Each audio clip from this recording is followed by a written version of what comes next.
Hi, welcome to You, Me and Mediumship.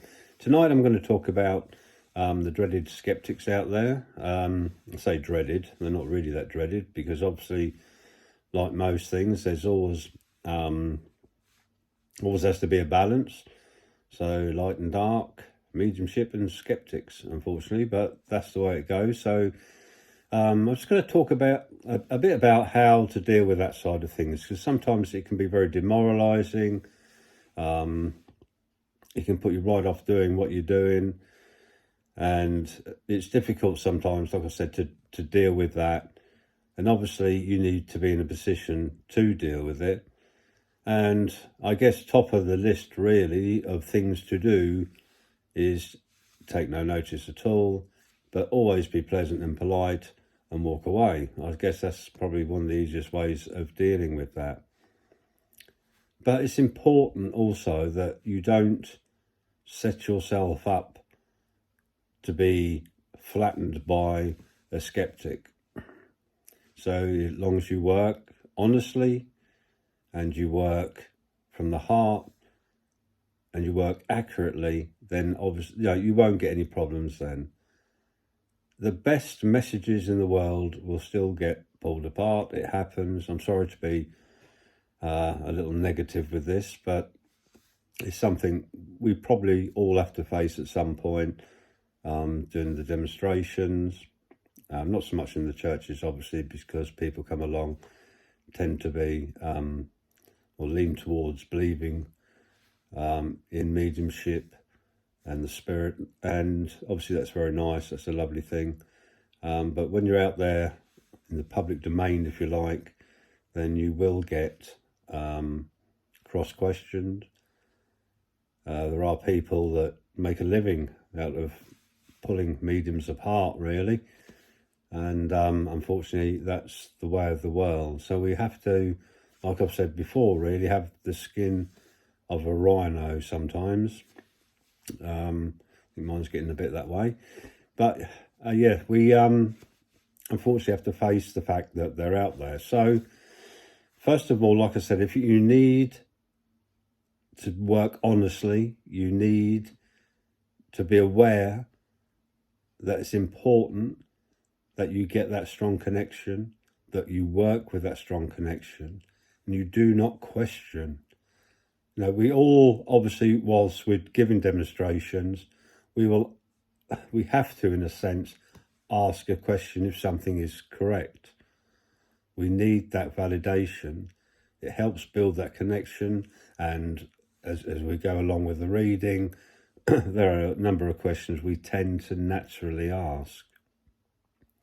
What I don't like, and there are quite famous mediums sometimes who use the method of throwing letters out there. You know, I'm getting a J, a G, an S, a W. They go through the alphabet till they get one that's correct. That type of mediumship, that type of working will be questioned, because it's obvious really even to ourselves that we're going to get the right letter eventually. So it's important, if you sense a letter, you see a letter there, then try and get what that is an initial of. Okay, what the name is that they're trying to tell you. Sometimes, and especially with names, that can be quite difficult. Why? Because I believe names are so unimportant to spirit. Okay, because it's something that you are given at birth. Okay, it relates to what they call you, I guess, throughout your journey. The true evidence, we can give a name, but the true evidence is in memories of things that occurred, things that the sitter does not really know and has to go and find out. Unfortunately, that doesn't give evidence straight away. It's something that they have to go off and discover for themselves to find out that exactly what you said was true, it was accurate. And for everybody else sat in that room that night, obviously they're not going to know that. So it's important that, especially if you have a moment where it's quiet, you're not quite getting anything coming through, that doesn't always happen. And it's important that you try and grasp that place where you go. That's why I try and teach that your space is important, that you get in the habit of being able to get to your place where you work and get information. If you don't work with that, then obviously the information will come through in dribs and drabs, and there'll be moments of silence, and it gets very difficult. And unfortunately, sometimes, especially in young mediums, and I'm not picking on the young necessarily, but I guess it would be better to say new mediums, because new mediums come at all shapes and sizes and ages.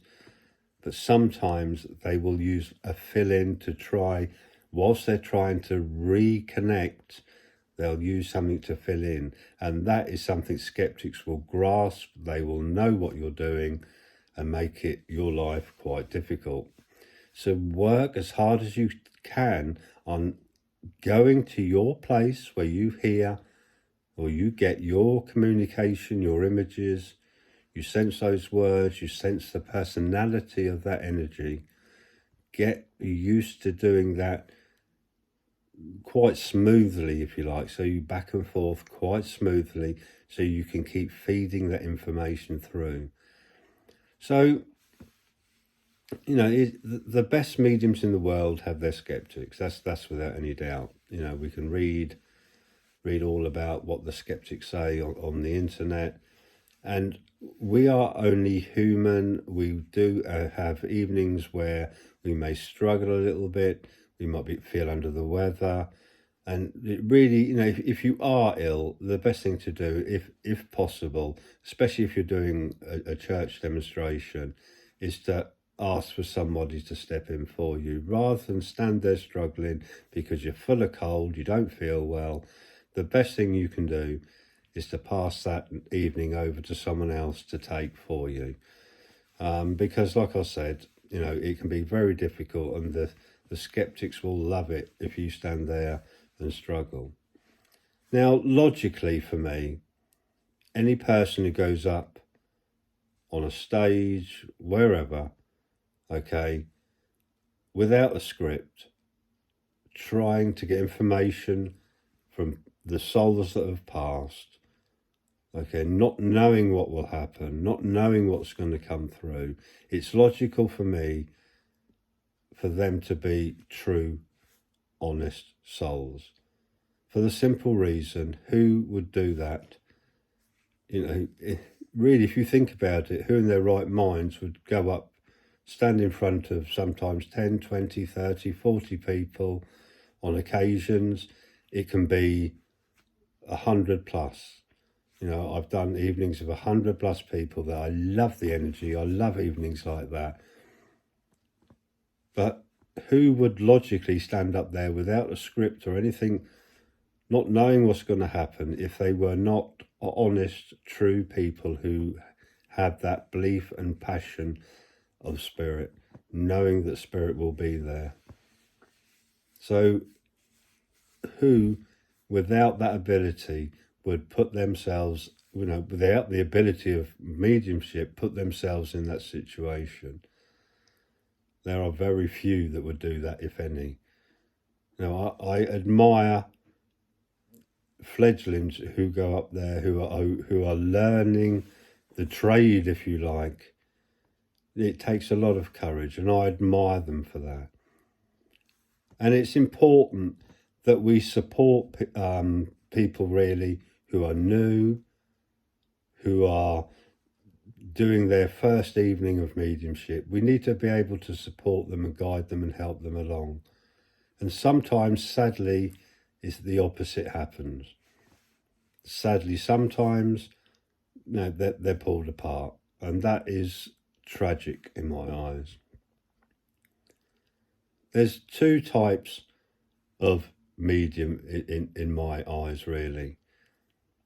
there are those that have that true connection. You can see it a mile off. You can see the way they work. You can sense that they have that connection there. You know they're working with spirit from the first few seconds that they start giving their demonstration. There are others who you simply know are struggling. You know, because obviously they're not getting a clear message across to anybody. Nobody's taking what they are giving. And, you know, on the nights that I've sat and seen that happen, you know, your heart bleeds for them. And it's important, if you're sat there and somebody who's quite new or who's struggling, is just to put a prayer out for them, just to ask for some support for them, to help bring that energy closer to them. It's important we do that rather than sit there shaking our heads thinking, oh dear, what's going on here? So, yes, we have our psychics who take demonstrations. And the problem, and there's nothing wrong with psychics. So when I say the problem, I mean, I'm not being mean to them in any way, shape or form. But what I mean is, you know, there are some very good psychics out there who are marvellous psychics. But if it's not mediumship and it's a psychic reading, it needs to be advertised that way. It's important that the public learn the difference between a psychic and a medium. And I've done lots of spiritual work in the past, and I never use the word psychic in anything that's advertised or any description of what I do, because I simply am not. If spirit give me an indication of something maybe in the future or from the past, then that's fine, I'll work with that. But I will not read a person and try and get information from their energy, because that's not mediumship. Mediumship is giving evidence of life after death. Mediumship is linking to spirit, not to the person who's stood before us. So help people as much as you can on evenings that maybe are going a little bit slow, or you can see that they're struggling with the connection. Send that thought out there to spirit. Come on, please help them. Please draw close for them. That's important. We do not want bad press because we're not doing this properly. It's not going to do mediumship any favours at all if we go out there too soon, if we do not spend time sitting with spirit, sitting in that power. It's something we need to be doing regularly and working hard at before we even think about giving a public demonstration. So, yeah, skeptics are not easy to deal with sometimes, but what I love more than anything is if I give a demonstration and that reading, that information goes directly to a skeptic. And it happens quite a bit, to be quite honest. My family know that. They've seen, when they've come along to demonstrations and watched me work, they always, 9 times out of 10, at the end of the demonstration, they'll say, "It's happened again." It's probably one of the most skeptical persons sat out there has got a message. And obviously there's reason behind that, I guess. And some of the skeptics from, years ago, probably some of the most skeptical people that I know have really been changed, if you like, by the messages that I've been able to give them. Doesn't always happen, and it's not all the skeptics that get the messages, obviously. It's the believers too. So sometimes we can turn a skeptic around, and that's great when that happens. And like I said, the reason for our mediumship, in a sense, is to light that spark within everybody that we give readings for. So don't be put off by the skeptics, okay? if you get hammered by one, then you just, like I said, you just be polite. We are not here to prove anything to them at all. We are here just to do a job. There are people who are at certain points within their lives, along their pathways, that do not necessarily need that information that we're going to give. They may not need it. They may not be at a point where they would even accept it. So no matter how good you are, they may not be at a point on their journey where they could even comprehend spiritual work. So you have to understand that. It may not be their time, okay? So they are obviously going to battle with you because it's not their time to understand all this, which is fine, okay? It's out of our hands. We cannot battle away trying to change somebody's mind about something. It is a true waste of energy, a pointless exercise, really. So, stay polite and don't set yourself up by filling in if you're struggling on the evening. Okay, just take a deep breath, revisit your place, make sure you have that link there, go to your space, go to your light, go to your room or whatever it is that you go to, that place that you visit as a medium when you're giving readings. Revisit it, make sure you have that connection, deep breath, listen again, and carry on working. And it's the same type of thing in a way. Is I've had evenings where I've had an energy with me virtually all night because it's not taken, and that energy will just keep stepping in. Okay, like I've said before, communicate. So say to that energy, just mentally say to the energy, not now, come back in a second, let me just deal with this other soul, let me just pass this message on. And they will do that. But believe me, they will be back, especially if the person they want to communicate with is out there in that audience. And they will, they're quite, can be quite demanding sometimes, and can sometimes be quite difficult. Not nasty, not in any way, shape or form, never. But when the same energy comes in and you know that you cannot pass that information on because it's not being taken, it's difficult. But I will keep bringing that energy back, and I will put that information back out there. I know normally I will know with that information where it belongs. I know if it's a person at a certain table. I've had it on an evening where there's been a table in the audience where there's been a group of people sat around, and I know for a fact that that message is for them. And on one occasion, it was the last attempt. The evening was coming to a close, and it was my last attempt at giving the information that was being passed on to me. And I went to the table, not physically walked to it, but I decided, right, I'm going to look at that table because I'm going to let that table know that I know it's for them. So I brought that energy back in. The energy drew close again. I gave that information out, and as I gave it, I looked at that table, and I just gave it a few seconds, and the lady's head dropped and the tears started to roll.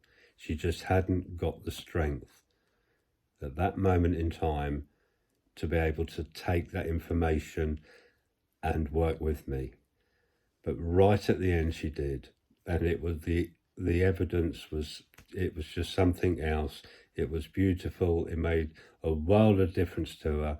And at the end of that evening, she was so grateful that that strength was given to her to give me a nod and say, yeah, it's for me. So if the energy keeps coming back, every now and again, put the information out there. So I've got this gentleman's coming through again. I'm sorry. I understand that nobody wants to take it, but I am convinced this is for someone who's sat out there.